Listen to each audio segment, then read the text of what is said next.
గల మా పరలోకపు దేవ, మీ పరిశుద్ధ నామమునకు వందనము చెల్లిస్తుంటున్నాము. నూతన మాసంలో మొదటి వారం ప్రభా, మేమందరం కూడా సంఘముగా మీ దివ్య సముఖమునకు చేరి వచ్చి మేము ఆరాధించుటకు మీరు మాకు అనుగ్రహించిన మేలుల కొరకు, దీవెనల కొరకు, ఆరోగ్యం, క్షేమం, మీ కాపుదల కొరకు వందనము. మీ వాక్య జ్ఞాన సమయమును మా కొరకు దయతో ఆశీర్వదించుము దేవ. యేసునామమున ప్రార్థన చేస్తున్నాము. ఆమేన్. క్రీస్తునందు ప్రియమైనటువంటి దేవుని సంఘమ, యేసు ప్రభుల వారి నామంలో మీ అందరికీ శుభములను తెలియజేస్తున్నాను. ఈ దినం కొరకు ఏర్పాటు చేయబడినటువంటి ధ్యాన అంశం గృహ నిర్వాహకత్వం, giving without counting the cost. వెలను చూచుకొనకుండా ధారాళంగా ఇచ్చుట. గృహ నిర్వాహకత్వం అన్న మాట గ్రీక్లో ఐకోనోమస్ అనే రూట్ వర్డ్ నుండి వచ్చినట్టుగా మనం చూస్తాం. ఐకో ఇల్లు, నోమోస్ లా, ఇంటిలో చట్టబద్ధముగా గృహ నిర్వాహక బాధ్యతలను నిర్వహించుట. గ్రీకు సాంప్రదాయంలో సృష్టి అంతా కూడా దేవుని ఇల్లు. The whole universe is God's household. ఆ ఇంటిలో మనమందరం కూడా వివిధ బాధ్యతలను తీసుకున్నటువంటి వారు. 2 years బ్యాక్ మనందరం కూడా చాలా భయంకరమైనటువంటి స్థితిలో ఉండినాము. ఆరాధనలు లేనటువంటి దినములలో సంఘముగా మన పరిసర గ్రామాలలో ఉన్నటువంటి క్రైస్తవ కుటుంబములకు మరి ప్రొవిజన్స్ పంపిద్దామని పాస్టర్ కమిటీ నిర్ణయం చేసి గ్రామాలలో ఎన్నెన్ని కుటుంబాలు ఉన్నాయో లెక్క తీసుకొని ఒక్కొక్కరికి ఎంత చెల్లించగలమో అకౌంట్స్ చూసుకొని టోటల్ బడ్జెట్ ఇంత అని మరి సంఘంలో ఉన్నటువంటి వారికి నేను, సెక్రటరీ గారు, ట్రెజరర్ గారు ఫోన్ చేయడం ప్రారంభం చేశాను. చాలామంది వెంటనే ప్రతిస్పందించి ఆర్థిక సహాయం అందించారు. మేము ఒక స్థితికి చేరుకున్నాం, ఇంకా చాలు అనుకున్న అక్కర బడ్జెట్ మేము రీచ్ అయ్యాం. ఆ తర్వాత కొంతమంది ఫోన్ చేశారు, పాస్టర్ గారు మేము డబ్బు పంపించాలనుకుంటున్నాం. నేను వారితో చెప్పాను, చాలు అయిపోయింది, ప్రాజెక్ట్ అయిపోయింది అని వారితో మేము చెప్పి ఆ కార్యక్రమాన్ని విజయవంతముగా చేయగలిగాము. కోవిడ్ దినములలో ఈ కార్యం నా మనసులో ఇంకా కూడా గుర్తుగా ఉన్నది. పాత నిబంధన వేద పాఠంలో మనం గమనించినప్పుడు, క్రొత్త నిబంధన 2 వేద పాఠములలో మనం గమనించినప్పుడు గృహ నిర్వాహక బాధ్యతలను గురించినటువంటి సంగతులు, చాలా ప్రాముఖ్యమైనటువంటి ఆత్మీయ పాఠములు మనకు ఆ భాగములు బోధిస్తాయి. నిర్గమ కాండం చాలా ప్రాముఖ్యమైనటువంటి పుస్తకం యూదుల విశ్వాస జీవితం. అందులోనే దేవుని విమోచన కార్యం, అందులోనే పస్కా పండుగ ఆవిర్భావం, అందులోనే దేవుడి ధర్మశాస్త్రం అనుగ్రహించడం, ఇవన్నీ కూడా మనం చూస్తాం. యూదుల జీవితాలలో డెలివరెన్స్ ఫ్రమ్ ఈజిప్షియన్ బాండేజ్ చాలా ప్రాముఖ్యమైనటువంటి సంఘటన. వారు బానిసత్వంలో అన్మైండ్ఫుల్, మరచిపోయారు. మేము బానిసత్వంలో శ్రమ పడుతున్నాము, మా సొంత దేశం నుండి బయటకు వచ్చాము, మేము అణిచివేతకు గురి చేయబడ్డాము అని వారు మర్చిపోయినటువంటి కాలంలో God began to take initiation. God entered into human history. మానవ చరిత్రలో దేవుడు దిగి వచ్చి తన విమోచన కార్యాన్ని మానవ విమోచన కార్యముగా దైవము రూపకల్పన చేసి వారిని విమోచించిన తరువాత సినాయి కొండ దగ్గరికి వారు వచ్చినప్పుడు ఒక ప్రాముఖ్యమైనటువంటి సంఘటనని దేవుడు తన కొరకు గుడారమును నిర్మించమని, ఆ నిర్మాణము కొరకు అవసరమైన ఆర్థిక వనరులు, నిపుణత కలిగిన పనివారిని దేవుడు ఎన్నిక చేసి ఆ పనిని పూర్తి చేయటంలో మోషే నాయకత్వాన్ని వాడుకోవడం పాత నిబంధన పాఠంలో చూస్తాం. కృత నిబంధన పాఠంలో యేసుక్రీస్తు ప్రభుల వారి పరిచర్యలో ఆయనని చాలా ఆశ్చర్యానికి గురి చేసినటువంటి కొన్ని సంఘటనలు. యేసు ప్రభుల వారి పరిచర్య ప్రజలకు ఆశ్చర్యాన్ని కలిగిస్తే ప్రజల విశ్వాసం యేసు ప్రభుల వారిని ఆశ్చర్యానికి గురి చేసింది.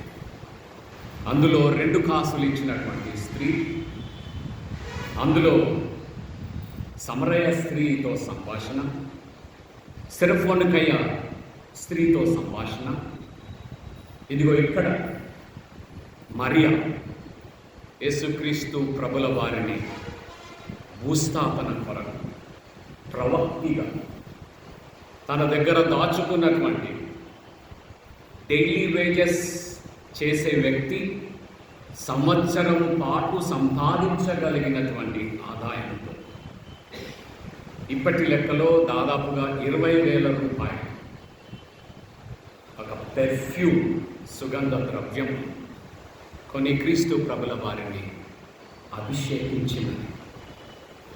ఈ కార్యం ఎల్లలు లేని దేవుని ఎడల ఆరాధనా భావం పెళ్ళుబికుట, ఆ పెళ్ళుబుకుతున్నటువంటి దేవుని ఎడల ప్రేమ, ఆరాధన, పశ్చాత్తాపం ఎవరు అడ్డుకట్ట వేయలేని సంఘటన.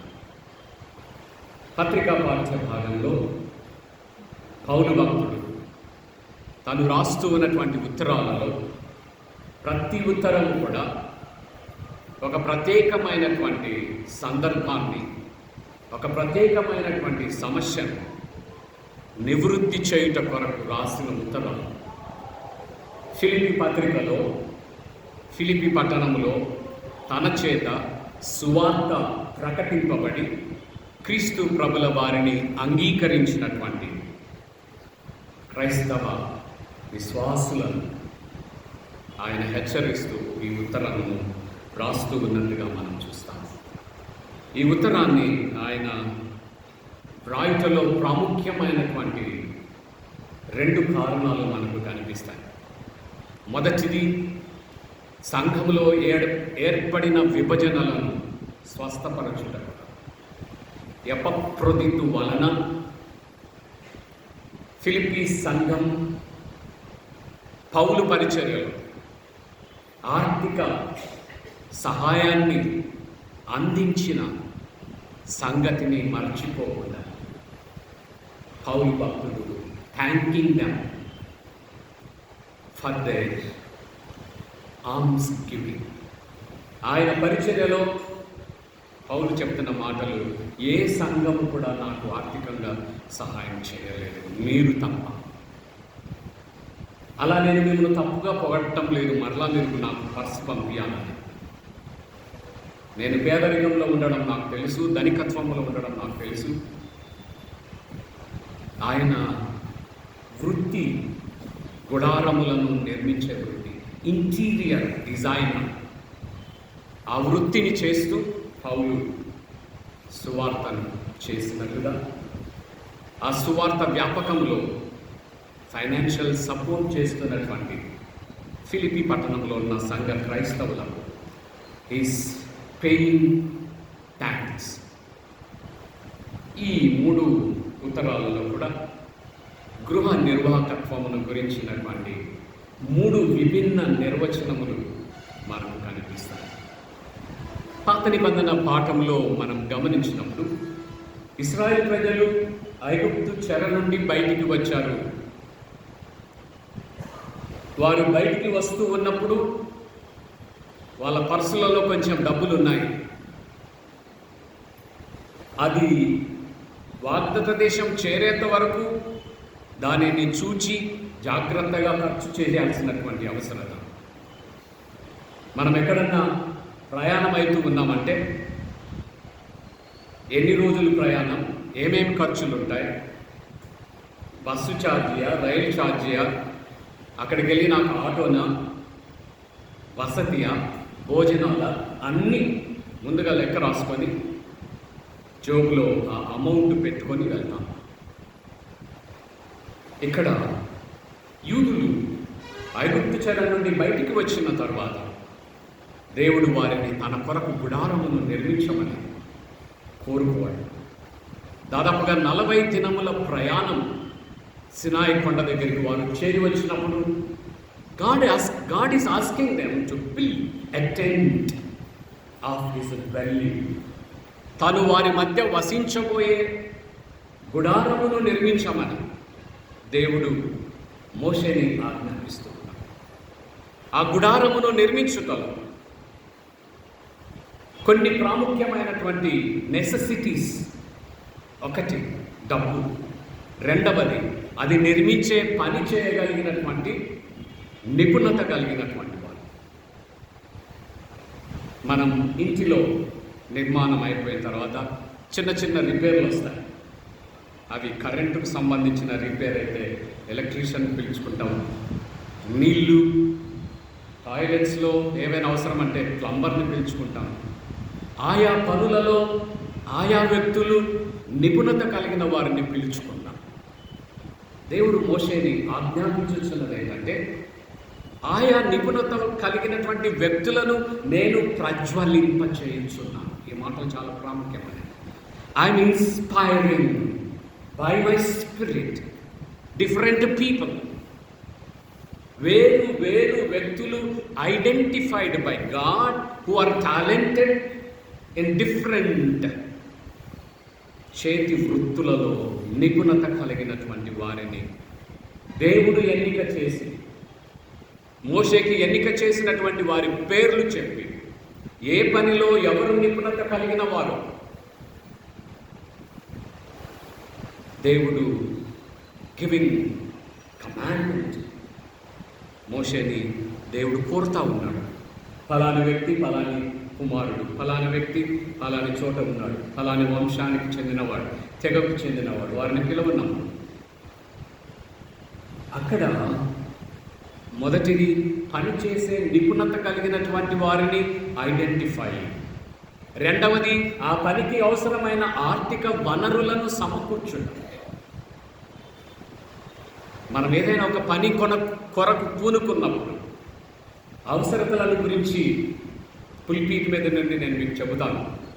చాలా అవసరాల గురించి మీరు ప్రతిస్పందిస్తారు. ఆ పనులను మనము చేయడం ప్రారంభం చేస్తాము. ఇక్కడ ప్రకటించడానికి ముందుగా మీకు తెలియదు, నేను చాలా ప్రార్థన చేసి ప్రకటిస్తాను. ఆషామాషిగా ప్రకటించము. దేవుడు చెబుతా ఉన్నాడు, నీవు ప్రకటించు.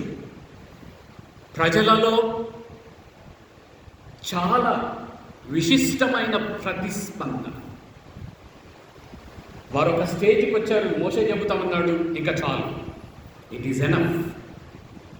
అక్కర కంటే మించిన ఆర్థిక వనరులను సమకూర్చగలిగినటువంటి inspiration by the spirit of God, దేవుని ఆత్మ చేత సమూహము. మీరు ఒకసారి ఆలోచించండి.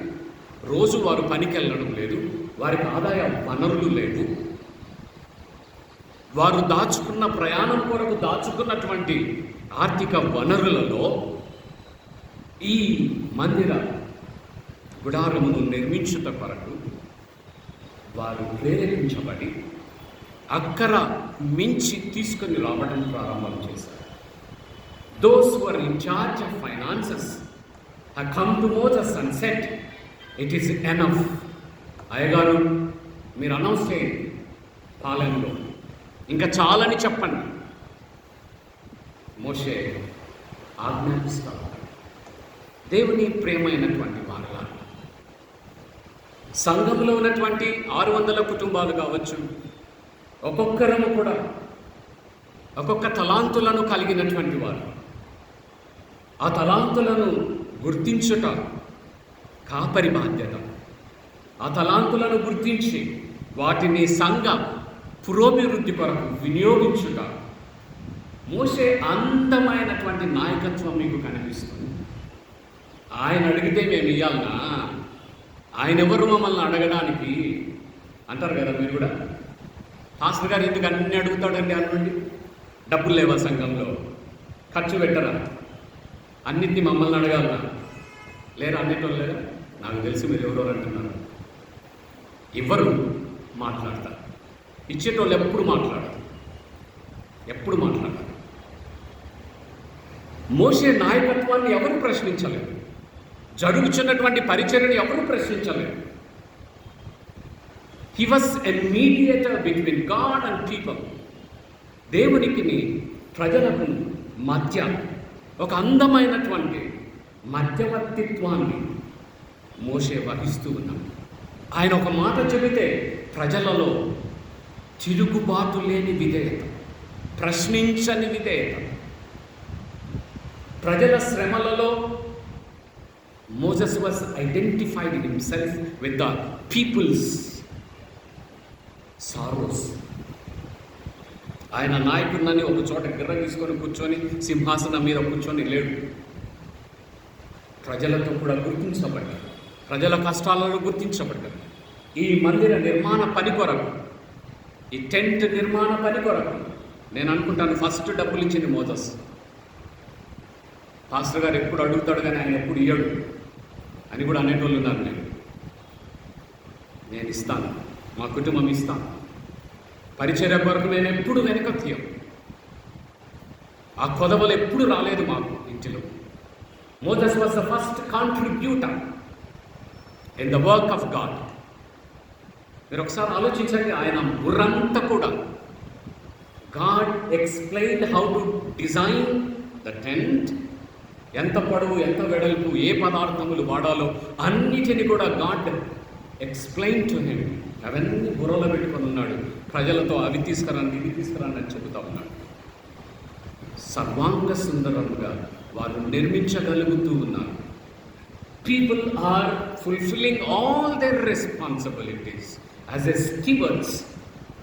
దేవుని ఇంటి పనివారుగా ఇశ్రాయేలు సమాజంలో ఉన్న వారందరూ కూడా తమ బాధ్యతలను నిర్వహించగలుగుతూ ఉన్నారు. 2వ పాఠంలో మార్కు సువార్తలో వ్రాయబడినటువంటి సంగతి, ఈమెను గురించిన సంగతులు మనల్ని చాలా ఆశ్చర్యానికి గురి చేస్తాయి. సమాజము ఆమెను ఒక రీతిగా చూస్తూ ఉండగా, క్రీస్తు ప్రభుల వారు ఆమెను మరొక రీతిగా చూస్తూ ఉన్నారు. బేతనియలో సీమోను అనే ఒక కుష్టు వ్యాధిగ్రస్తుడి ఇంటిలో క్రీస్తు ప్రభుల వారి చేత కుష్టు వ్యాధి నుండి స్వస్థత పొందినటువంటి వ్యక్తి. మార్తా, మరియా, లాజరులు వీళ్ళే ఈ డిన్నర్ అరేంజ్ చేసినారని ఒక వ్యాఖ్యానం, మరొక మరియా అని మరొక వ్యాఖ్యానం. ఎవరు ఏమైనప్పటికీ కూడా ఇన్సిడెంట్ వాజ్ హ్యాపెన్. విందుకు క్రీస్తు ప్రభుల వారు పిలువబడ్డారు. ఆ విందులో uninvited guest was this woman. పిలువబడని, ఆహ్వానించబడినటువంటి స్త్రీ ఈ విందులోనికి ప్రవేశించారు. మనం ఏదైనా కార్యక్రమం పెట్టుకుంటాం, మనం పిలువని వాళ్ళు వచ్చి పక్కనే కూర్చుంటారు కదా. చాలాసార్లు జరుగుతుంది కొన్ని కార్యక్రమాల్లో. వాళ్ళే మనల్ని ఇన్వైట్ చేసినట్టుగా, వాళ్ళే ప్రోగ్రామ్ నడిపిస్తున్నట్టుగా బిహేవ్ చేస్తారు కొంతమంది. అన్ఇన్వైటెడ్ గెస్ట్ కొంచెం ఎంబరాసింగ్ అనిపిస్తుంది మనకు. ఈ సీమోనుకు చాలా ఎంబరాసింగ్ అనిపిస్తూ ఉన్నారు. ఏమి ఎవ్వరు ఎందుకు వచ్చింది? I have already detailed planned program. ఏమొచ్చి అనవసరంగా ఈ కార్యక్రమాన్ని డిస్టర్బ్ చేస్తావు అని భావిస్తూ ఉన్నాడు. ఒక స్త్రీ పబ్లిక్ ప్లేస్లో, విందులో అన్ఇన్వైటెడ్ గెస్ట్గా రావడం యూదుల సమాజంలో ఫస్ట్ సెంచురీ పాలస్తీనాలో అంగీకరించబడినటువంటి ఒక సామాజిక అలవాటు.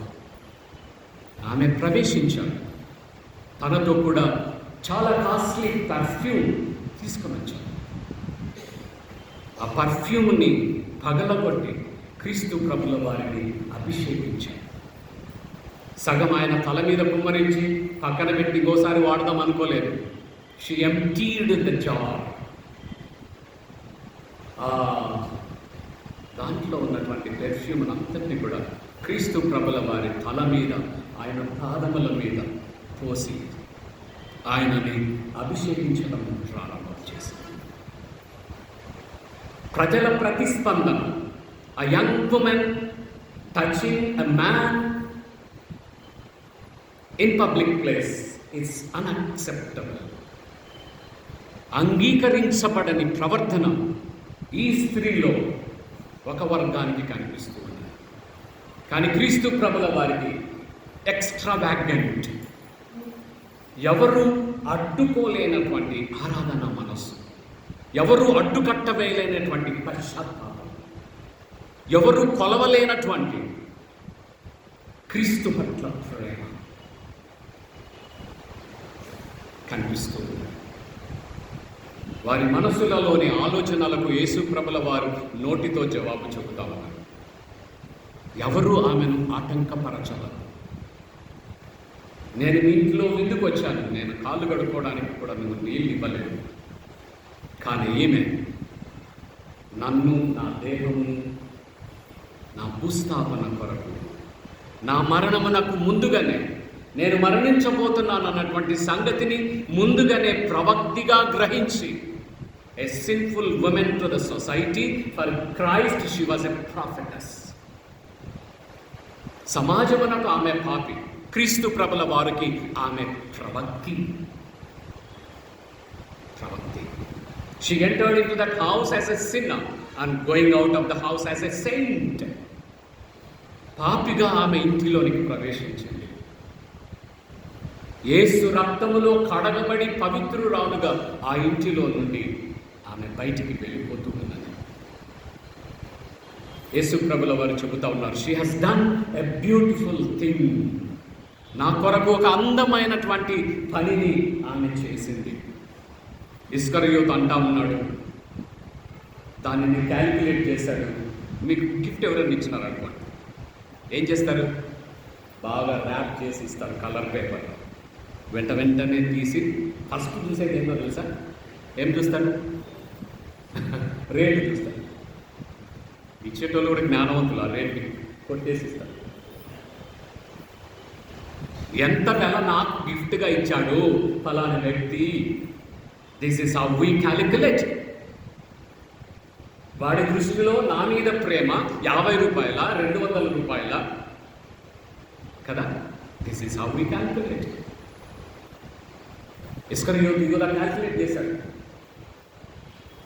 ఇంత అమౌంట్ని పేదలకు ఇవ్వచ్చు కదా. బూడిదలో పోసిన పన్నీరులాగా ఈయన మీద వేయడం ఏంటి? యేసుక్రీస్తు ప్రభుల వారు చెబుతా ఉన్నారు, పేదలు మీతో ఎల్లప్పుడూ ఉన్నారు. నేను మీ మధ్య మేబీ ఒక వారం ఉంటానంతే. మేబీ మీ మధ్య నేను కొన్ని దినములనే ఉంటాను. ఆ తర్వాత నేను చనిపోతాను, ఆరోహణం అవుతాను. ఆ తరువాత మీరు ఎంతకాలమైనా ఎంతమంది పేదవారికైనా సహాయం చేయండి. ఇప్పుడు ఈమె హృదయంలో నా మీద ఆరాధనా భావం ఉద్భవించడానికి, పేదలకు సహాయం చేయడానికి ఆల్టర్నేటివ్గా మీరు ఎందుకు ఆలోచిస్తా ఉన్నారు? Human character is a perfume. మన ప్రవర్తన సుగంధ తైలమును పోలి ఉన్నది. ఎలాంటి ప్రవర్తన? చెడు వాసన వచ్చే ప్రవర్తన, చెడును వ్యాపింపచేసే ప్రవర్తన. Human character is like a perfume. దానిని మూత తీయాలి, దానిని కుమ్మరించాలి. దేవుని ఎడల ప్రేమ ఆమె హృదయంలో పెళ్ళుబుకుచుండగా ఎవరు అడ్డు చేయవరు అని యేసుక్రీస్తు ప్రభుల వారు చెబుతాం. పౌలు భక్తుడు ఫిలిప్పీ సంఘానికి రాస్తున్నటువంటి ఉత్తరంలో చాలా చాలా ప్రాముఖ్యమైనటువంటి సంఘం. పౌలు ఈ సంఘాన్ని దాదాపుగా 3 సార్లు దర్శించినట్టుగా మనం చూస్తాం. క్రెనీటెస్ అనే నది ఒడ్డున ఉన్నటువంటి పట్టణం. ఈ పట్టణంలో మాసిడోనియాకి చెందినటువంటి వారు, రోమా సైన్యానికి చెందినటువంటి వారు తమ ఇళ్లను నిర్మించుకొని నివసించుతున్నటువంటి పట్టణం. ఏ కాలనీ ఆఫ్ రోమన్స్. ఈ ఉత్తరాన్ని పౌలు భక్తుడు 50వ సంవత్సరంలో వ్రాసారని చెబుతా ఉన్నారు. ఈ పట్టణం నుండే పౌలు భక్తుడు యూరోప్ మిషనరీ జర్నీకి వెళ్తూ ఉన్నాడు. పౌలు భక్తుడు 3 మిషనరీ జర్నీలు చేశాడు. ఒకటి యూరోప్, 2 ఏషియా, 3వది both Asia and Europe. 3 missionary జర్నీస్లో పౌలు భక్తుడు ప్రయాణానికి పూనుకుంటుండగా ఆయనకు ఏమేమి అవసరములు ఉన్నాయో ప్రజలందరూ ముందుగానే గుర్తించి తీసుకొని వచ్చారు. నేను బీడీ చదువుతున్నప్పుడు మీకు రూబెన్ బిషప్ గారు తెలుసు కదా, కరీంనగర్ బిషప్ గారు. ఆయన ఎంటీఏ చదువుతున్నాడు. జనవరి నేను థీసిస్ రాయడం కొరకు అని 1వ తేదీ ఇంట్లో ఉండకుండా వెళ్ళిపోయాను. డిసెంబర్ చివరిలోనే వెళ్ళిపోయాను. కూర్చొని లైబ్రరీలో పనిచేస్తూ ఉన్నాను. నువ్వెందుకు ఇంటికి పోలేదు అని నన్ను అడిగినాడు. ఆయన పోలేదు. ఆయన కూడా థీసిస్ రాయడానికి ఆగాడు. రూమ్కి రా అన్నాడు. నన్ను వెళ్ళాను. రూమ్లో వెళ్తే ఒక పెద్ద బాక్స్ చర్చ్ నుండి వాళ్ళు గిఫ్ట్గా పంపించారు. నా ముందరే ఆ బాక్స్ విప్పాడు. ఆ బాక్స్లో ఈ పిండి పదార్థాలు, తినే పదార్థాలు అన్నీ ఉన్నాయి. ఆయన పండగప్పుడు చర్చిలో లేడని ఆ కాంగ్రిగేషన్ వారు ఆయన ఏమేమి తింటాడో, వాళ్ళు ఏమేమి ఇంట్లో వండారో అన్నీ పంపించినారు. ఒకవైపు సోపులు ఉన్నాయి, ఒకవైపు సర్ఫ్ ఉన్నది, ఒకవైపు షాంపూలు ఉన్నాయి. ఆ బాక్స్ని డివైడ్ చేసి ఒకవైపు అంతా కూడా తినే పదార్థాలు, ఇంకొక వైపు అంతా కూడా వేరే పదార్థాలు పెట్టారు. ఆయన ఒక్కొక్కటి తీస్తూ ఉంటే నాకు చాలా ఆశ్చర్యమైంది. ఎంత ప్రేమను సంఘంలో పొందాడు. పౌలు భక్తుడు పరిచర్య కొరకు వెళ్తూ ఉండగా ఆయన చేత ప్రారంభించబడిన అనేక సంఘాలు దే కెప్ట్ క్వైట్, నిశ్శబ్దంగా ఉన్నారు. ఒక సంఘం మాత్రం identified is a needs and collected some amount ఆయనకు పంపించడానికి పూనుకున్నారు. ఆ పరిచర్యలో యూదియా,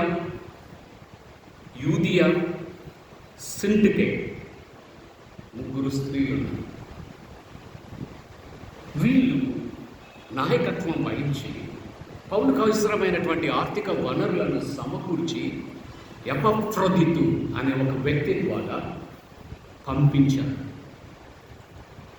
ఆ తీసుకొని వచ్చిన అమౌంట్ని పౌలు చూచి ఆశ్చర్యపోతా ఉన్నాడు. నేను అడగలేదు వీళ్ళని, ఎవరు చెప్పారు వీళ్ళకు నా అవసరం ఇదని, ఎందుకు పంపించారు? పౌలును మీరు తన పరిచర్యలు అన్ని చోట్ల గమనించినట్లయితే ఎక్కడ కూడా చేయి చాపి నాకు ఇది అవసరం ఉంది ఇవ్వండి అని అడగలేదు. తన పరిచర్యకు అవసరమైన ఆర్థిక వనరులను తనే స్వయంగా పనిచేస్తూ సంపాదించుకునే అలవాటు కలిగినటువంటి వాడు పౌలు భక్తుడు. పరిచర్య it's not income source. Please, Bible చంకన పెట్టుకుంటే జీవితాంతం నేను బ్రతకగలను, ఇంటింటికి వెళ్తే నేను బ్రతకగలను. ఇది కాదు. పరిచర్య నేను చేస్తాను, నా అక్కర్లు ఆకలిని దేవుడు తీర్చగలడు. తీర్చేవారిని ఆయన పురికొల్పి ప్రజల నుండి ఇప్పించగలడు. And Paul is a person is always with gratitude, thankful heart. మనం ఎవరైనా సహాయం చేస్తే థ్యాంక్స్ చెప్పడానికి ఇగో అడ్డం వస్తుంది, చెప్పం. కానీ పౌలు భక్తుడి దగ్గర మనకు కనిపించే ఒక మంచి ఆత్మీయ సుగుణం, ఎవరు సహాయం చేసినా కూడా ఈ ఉత్తరంలో వారికి థ్యాంక్స్ చెబుతా ఉన్నాడు. థ్యాంక్స్ చెబుతూ ఆయన మాట్లాడుతున్నటువంటి మాటలు, నాకు పేదరికం అనుభవించడం తెలుసు, ధనికత్వాన్ని అనుభవించడం నాకు తెలుసు. ఒక్కొక్కసారి నా పర్సు ఖాళీ అయిపోతుంది, ఒక్కొక్కసారి నా పర్సు ఫుల్గా ఉంటుంది. రెండు అనుభవాలు నాకు తెలుసు. కానీ మీరు పంపించుట వలన దేవుడు మీకును, సంఘమును, కుటుంబమును సమృద్ధిగా దీవించుగాక అని ఈ ఉత్తరాన్ని రాస్తా ఉన్నాడు. దేవుడి ప్రియమైనటువంటి మనమందరం కూడా గృహ నిర్వాహకత్వం బాధ్యతలను, God entrusted the responsibility of steward. ఇది సంఘం, దేవుడి ఇల్లు. ఈ ఇంటిలో మనమందరము వివిధమైన బాధ్యతలను కలిగినటువంటి వారం. పాస్టర్ గారు మమ్మల్ని గుర్తించడం లేదండి, మేమెందుకు పోవాలా, మేమెందుకు ఇవ్వాలా, మాకు అసంతృప్తి ఉంది సార్, మేము రామ్ సార్ ఇయ్యం సార్. నా మీద ఎందుకు కలుగుతారు? దిస్ ఈజ్ యువర్ హౌస్, ఇది మీ ఇల్లు. God endowed different talents. మనకు జన్మతో దేవుడు వివిధమైన తలాంతులు ఇచ్చాడు. ఆ తలాంతులని దైవ పరిచర్య కొరకు వాడండి. 5 తలాంతులు 10 తలాంతులు చేస్తారా, 3 తలాంతులను 6 తలాంతులు చేస్తారా, 1 తలాంతుని భూమిలో పాతి పెడతారా? That is up to you. మీతోనే ఉంటుంది అది. దేవుడు మనకు ధనం ఇచ్చాడు, దేవుడు మనకు సమయం ఇచ్చాడు, దేవుడు మనకు కన్నీరు ఇచ్చాడు, దేవుడు మనకు తలాంతులు ఇచ్చాడు, దేవుడు మనకు ఒక దేహం ఇచ్చాడు. This is God's house. You are steward. ఈ దేహానికి నీవు గృహ నిర్వాహకుడవు, ఈ సంఘానికి నీవు గృహ నిర్వాహకుడవు, గృహ నిర్వాహకురాలవు. దేవుడి ఆలోచనలు మన వెనుకడిలో దీవించుగాక. ప్రార్థన చేస్తాం.